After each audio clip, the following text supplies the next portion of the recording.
lokasi Palembang. Nah, jadi hari ini kita kehadiran Toyota Innova Barong. Selesai kita upgrade ke proyektor biled 3 in. Di bagian headlamp kita pasangin 770 RV The Revolution. Di bagian fog lamp kita upgrade ke P735F yang Mark 3. Oke, lanjut lagi di bagian headlamp. Di bagian dalam ini kita black housing. Di bagian sennya ini kita cat candy orange. Di bagian pinggirnya aja request dari customer.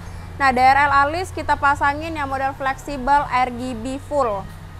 Nah, jadi udah bisa diganti-ganti dari Play Store ataupun di App Store. Ini yang mode satu warna.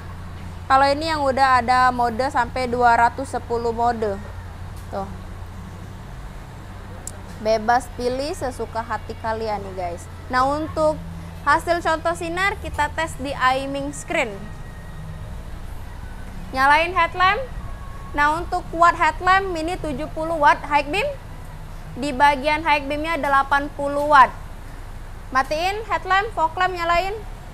Nah, untuk di bagian fog lamp 45 watt high beam. Udah bisa high low beam juga. Headlamp, fog lamp nyalain. Dim, pas, dim, pas. Matiin. Dim, dim. Nah, pas posisi standby mati udah bisa pas dim juga. Nyalain. Nah, pas posisi nyala langsung terang tanpa delay. Nah, jadi buat kalian yang perjalanannya jauh, apalagi hari ini musim hujan, bisa langsung pasang proyektor biled dari Pro7. Nah, untuk lokasi kita jalannya R. Abu Sama Sukabangun 2, tepatnya di lokasi Kota Palembang. Oke, terang bersama Pro7.